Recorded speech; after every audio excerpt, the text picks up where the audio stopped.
आपको एक ऐसे महापुरुष के बारे में बताएंगे जैसे जो कि सूरज प्रकाश को बाबा जी कहा जाता था, जो गांधी जी के साथ में ये आंदोलनों में रहे और सीधे जो हैं ये जुड़े रहे, और जिनका इतिहास में कहीं नाम नहीं है लेकिन जो है ये सीधे जुड़े रहे। इनके बारे में हम बताएंगे कि ये अनंत चतुर्दशी को 1915 में इनका जन्म हुआ था लखनऊ में। लखनऊ के खजूहा एक स्थान है, वहाँ पर इनका जन्म हुआ और इन्होंने जो है ये गांधी जी के सीधे साथ में जुड़े रहे।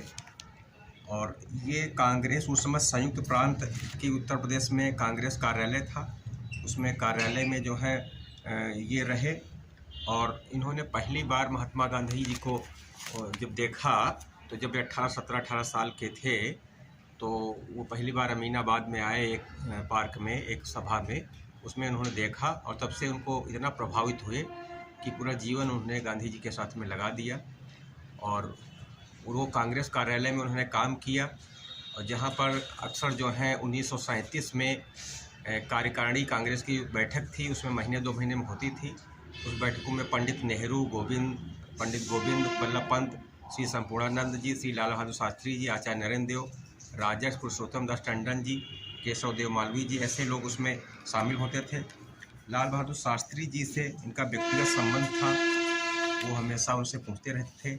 आचार्य नरेंद्र देव जो कि कुलपति थे और उनकी नम्रता से ये बहुत प्रभावित हुए। आचार्य नरेंद्र देव से भी ये मिले, उनके बारे में उन्होंने कहा था कि वो बहुत मिलनसार थे। वो बच्चों को कभी देखते तो पहले ही उनको नमस्ते करते। और 1941 में आंदोलन में जब उनकी गिरफ्तारी हुई तो वो जेल में थे।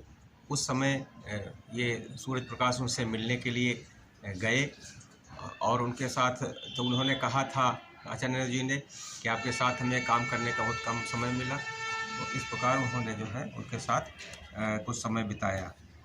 उसके बाद में द्वितीय विश्व युद्ध जब शुरू हुआ 1939 में, उस समय अंग्रेज़ों ने कांग्रेस और जनता को विश्वास में बिना लिए ही भारत सरकार, उस समय जो भारत को था, युद्ध में शामिल करा दिया था।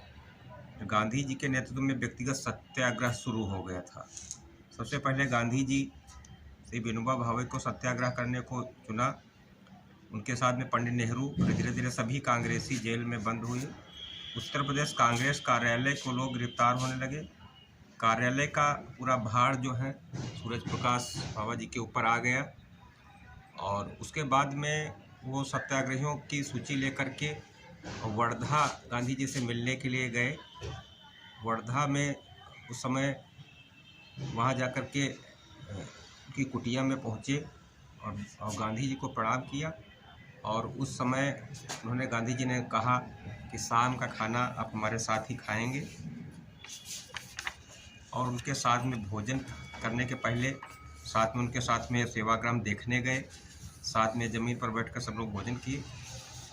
और शाम को उनके साथ में फिर टहले और उनके साथ प्रार्थना सभा में शामिल हुए। इस प्रकार से उनके साथ समय सेवाग्राम से फिर लौटने के बाद वो फिर लखनऊ में आकर करके और फिर वो गिरफ्तार हो गए। कई बार जेलों में गए। उस समय जो है लखनऊ जेल में पंडित नेहरू भी जेल में थे, और उस समय उनके साथ में उन्होंने बैडमिंटन भी खेला। उनका फिर तबादला जो है आगरा सेंट्रल जेल में हुआ। उसके बाद वहाँ पर जो है आचार्य नरेंद्र देव, बैतेश्वर गुप्त के साथ में जेल में रहे। आचार्य नरेंद्र देव उस समय दमे से पीड़ित थे और सूरज प्रकाश को कुर्सी पर बैठाकर बैरक में ले जाते, मैथिली शरण गुप्त से भी बातें करते। और इस प्रकार से वो भारत चरित्र से बहुत प्रभावित थे। उसके बाद में जब ये जेल से देश आज़ाद हुआ, फिर जेल से छूटे, उसके बाद में आने के बाद में उनकी पत्नी का देहांत हो गया। उनकी बेटी उस समय 1 साल की थी जब वो ननिहाल में थी उस समय। और 1942 9 अगस्त 1942 में गांधी जी ने करो या मरो का नारा दिया था। पूरे देश में इनकलाब की आग फैल गई थी। सैकड़ों लोगों ने अपनी जान देकर आंदोलन को गति प्रदान की। लाखों लोग गिरफ्तार हुए थे। उस समय आंदोलन केशव देव मालवीय के साथ लखनऊ में सूरज प्रकाश जी गए और वो भी जो हैं गिरफ्तार होने वाले थे। तभी लाल बहादुर शास्त्री जी से जेल से छूट गए थे, उनसे मुलाकात हुई और वो आनंद भवन में मिलने इलाहाबाद गए थे और उन्होंने कहा था कि अब हम भी गिरफ्तार हो जाएंगे और उनको दिया गया था कि आप जो है जुगुल किशोर शास्त्री जी से मिल करके उनके साथ में काम करें। और फिर वो दिल्ली चले गए और वहाँ दिल्ली जेल में रहे। कई बार आंदोलनों में बंद रहे।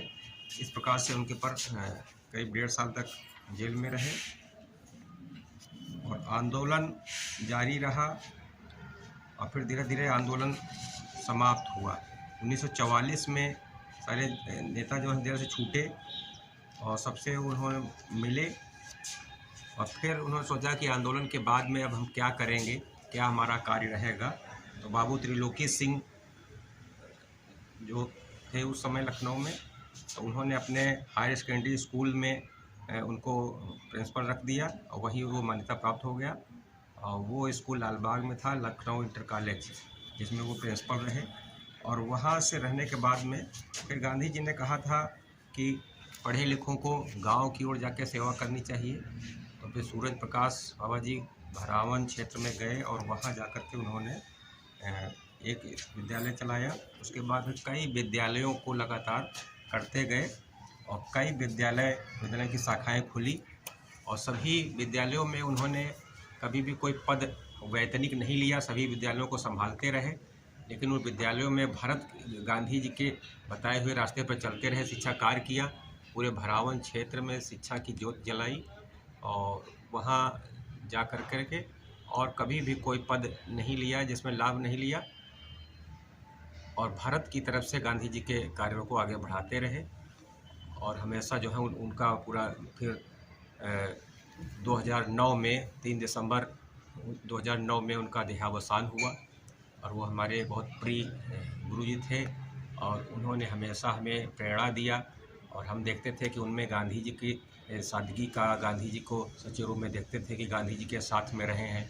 तो हमें भी ऐसे महापुरुष को, गांधी जी के जो अनुयायी थे, उनके साथ में रहने का, उनके साथ में काम करने का मौका मिला और हम उनकी प्रेरणा से और हम आज तक उनके रास्ते, बताए हुए रास्तों पर चलना आगे पसंद करते हैं।